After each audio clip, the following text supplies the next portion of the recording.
On parlait maintenant de ce qui se passe entre l'Ukraine et la Russie.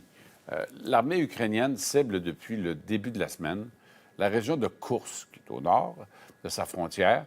Là, on cible une infrastructure énergétique qui a été endommagée, dit-on, par des attaques massives de drones dans le secteur de Lipsk. Évidemment, l'Ukraine poursuit cette, on le dit, une intrusion surprise dans la région de Koursk. Et même au-delà, on poursuit encore davantage. On dit que c'est une attaque d'abord qui a été faite avec des drones, mais il y a aussi des troupes supportées par des chars et de l'aviation, selon certaines images. Et la Russie est en train d'essayer d'envoyer des renforts. Mais clairement, est-ce que les Ukrainiens veulent ouvrir un nouveau front? Est-ce que les Ukrainiens veulent occuper une portion de terrain qu'on pourrait éventuellement vouloir monnayer dans d'éventuelles négociations avec les Russes? Là, pour l'instant, tout le monde se perd en conjoncture. Qu'est-ce qui se passe? Quelles sont les intentions? Est-ce que les Ukrainiens sont en train de faire une manœuvre trop audacieuse qui va les mettre en péril et qui va donc mettre en péril ces soldats-là, alors que ça affaiblit l'autre front où les Russes font des gains? Ce sont toutes des questions qu'on se pose. On va en parler avec Olivier Védrine, qui est politologue, qui a travaillé de nombreuses années en Russie. Olivier Védrine, bonjour et merci d'être avec nous. Bonjour. Il y a une chose qui est claire, en tout cas, c'est que tout le monde a été pris par surprise par cette attaque-là, à commencer par les Russes, qui clairement ne l'ont pas vu, et les Ukrainiens qui poursuivent l'offensive. Il se passe quoi sur le terrain, puis qu'est-ce qu'on cherche à faire? Vous l'avez dit, il y a plusieurs scénarios. Il y a 3 scénarios possibles, trois objectifs possibles. Tester la défense des Russes sur leurs frontières, premier scénario. Et là, ils ont profité, si vous voulez, dans cette portion de frontière russe, d'une brèche.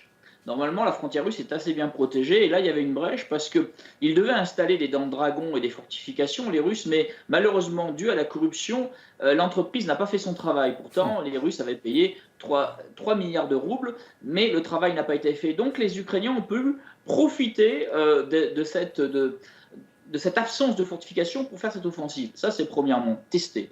Deuxièmement, effectivement, un gain territorial qui pourrait leur servir dans le cas de négociations, de monnaie d'échange, sur le territoire que les Russes contrôlent en Ukraine. Donc ça. Et troisièmement aussi, alléger un peu la pression des troupes russes sur Soumy et sur Kharkiv. Donc vous avez 3 principaux scénarios. L'effet de surprise du côté russe, il est total. Gerasimov, pourtant, avait reçu quelques alertes de renseignement des services de renseignement russes, mais il n'en a pas tenu compte. Mais on voit bien que Poutine est très désagréablement surpris par cette offensive ukrainienne. Alors, l'effet que pourrait aussi avoir cette offensive ukrainienne en Russie, c'est de servir la propagande russe et que Poutine dise, voyez, les troupes de l'OTAN, puisqu'il y aurait du matériel américain, notamment des chars Bradley, viennent nous attaquer. Donc, il faut faire très attention à ce que pourrait être la réaction russe. Justement, c'est quand même un geste audacieux de la part des Ukrainiens, parce que le territoire qu'ils contrôlent, c'est la première fois qu'il y a des troupes sur un territoire aussi important en Russie depuis la Deuxième Guerre mondiale. Et c'est une humiliation pour Vladimir Poutine. C'est une humiliation. Il y a déjà des vidéos de citoyens russes qui demandent de l'aide de Poutine. Et depuis hier, YouTube en Russie a des gros problèmes.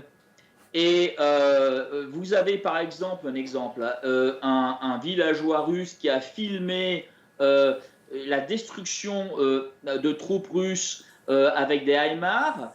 Le FSB est venu tout de suite l'arrêter.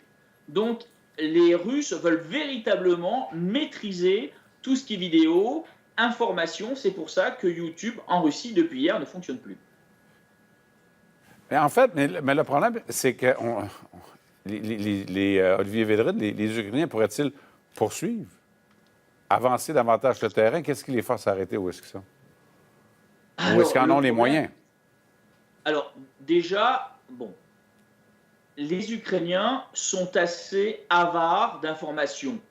C'est une bonne stratégie d'ailleurs, parce que le fait de ne pas donner des informations fait paniquer les Russes, puisque les Russes pourraient utiliser les informations des Ukrainiens en les retournant, en les utilisant. Là, les informations du côté ukrainien sont assez floues, voire inexistantes.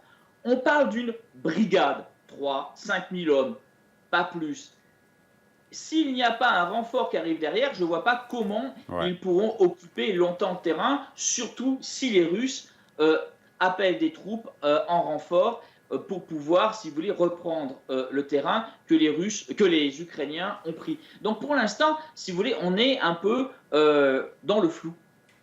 En terminant, vous avez parlé des Bradley, les chars américains, mais sur des images, on voit des avions aussi qui survolent, qui pourraient ressembler aux F-16, qui ont été fournis par les Américains. Qu'est-ce que ça va? Les Américains ont donné des armes, mais en même temps, sans nécessairement autoriser les Ukrainiens, pardon, à entrer ou à pénétrer le territoire russe. Il va se passer quoi, là?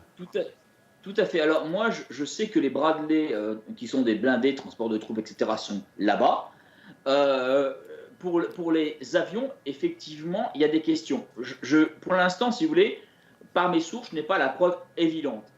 Mais attention, les F-16, par les Russes, par Poutine, sont considérés, en cas d'utilisation, comme une ligne rouge. Donc c'est pour ça, ce plan ukrainien, qui est excellent, qui est une belle opportunité, il ne faudrait pas qu'il se retourne contre l'Ukraine. Pourquoi? Parce qu'on ne connaît pas la réaction de Poutine. Alors, les prochains jours vont être importants. Olivier Védrine, je rappelle, politicologue qui a longtemps travaillé en Russie. Merci beaucoup. Au revoir, merci. C'est clair que là, on assiste à un changement. Il y a eu des changements à la direction de l'armée ukrainienne, puis visiblement, il y a une nouvelle stratégie qu'on va continuer de suivre, évidemment.